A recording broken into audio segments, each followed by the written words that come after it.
Hey everyone! Happy Friday. I know that these past few weeks have been super difficult on so many levels, and I just wanted to acknowledge that this has been a very difficult time. The past 3 weeks and even the past 2 or 3 months have been just truly hard. Just know that everyone at the CSP is thinking about you, and um, if you need more support, contact us. Please. Um, I've been checking in with folks during this time, and in my check-ins I've noticed that some of you have either expressed frustration or ambivalence or just really unsure on how to create a schedule. Since we aren't sure when we'll be back together and back into our regular routines, I thought it'd be helpful to make a video on how to create a schedule. It can be a super daunting task, and I thought I'd offer some ideas on how to get started. So, first things first. Do you do paper or do you do digital? You kind of have to assess what you would like. If you're more tech savvy, perhaps using your phone's calendar feature, that might be helpful for you. If you are more like me and need a physical paper copy in front of you, then having that paper copy is going to be the most helpful. All right, getting started. Here we go.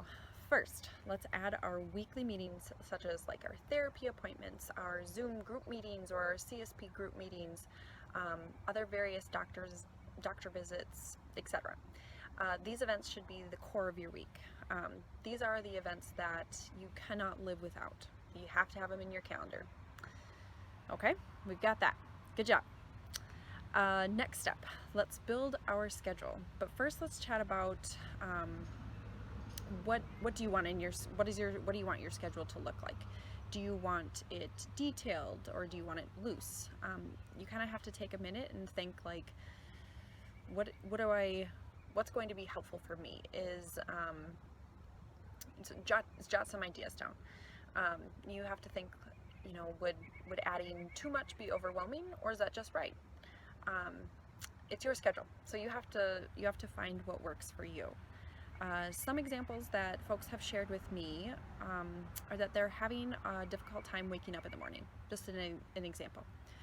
Perhaps it would be helpful to put on your calendar, wake up 6:30 a.m. I don't know. Wake up 11 a.m. Wake up at 1 p.m. What have you. So maybe adding that to your calendar is going to be helpful.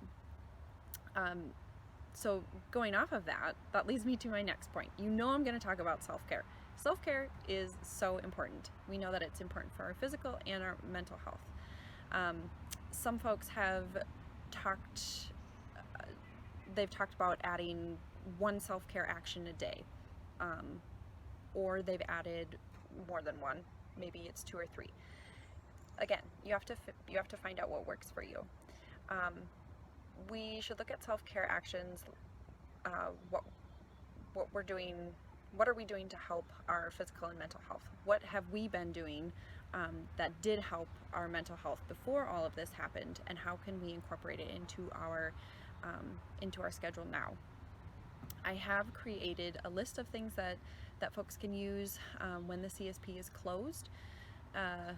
It was in the newsletter, but I'd be more than happy to share it with you now, so that you have it with you. And if you want a list, I can mail it to you. I'd be happy to do that. But going off of my self-care point, it's important to note that some of your day-to-day actions, like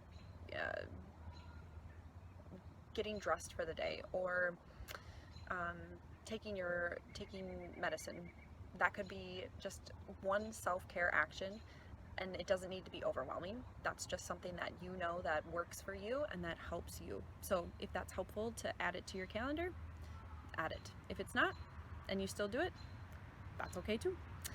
And the nice thing about it is that you can ease into it. You don't have to add all of these things. That could be overwhelming, and that's okay. Maybe just perhaps adding just one thing a week. That's all right. That's okay. It's your calendar. So going off on that it's super tricky to create a schedule. Nothing is set in stone. And it's okay to be flexible.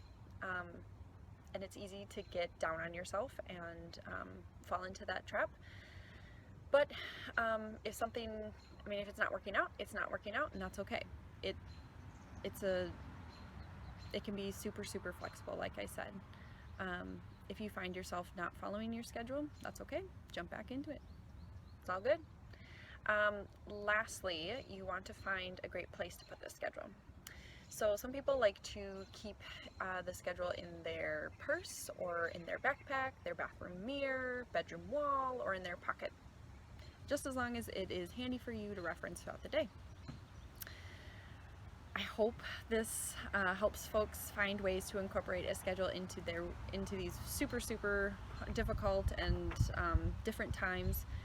It can be difficult to get back into the groove of things. So please, please, please give yourself some grace. If you do want a free paper copy of a scheduled template,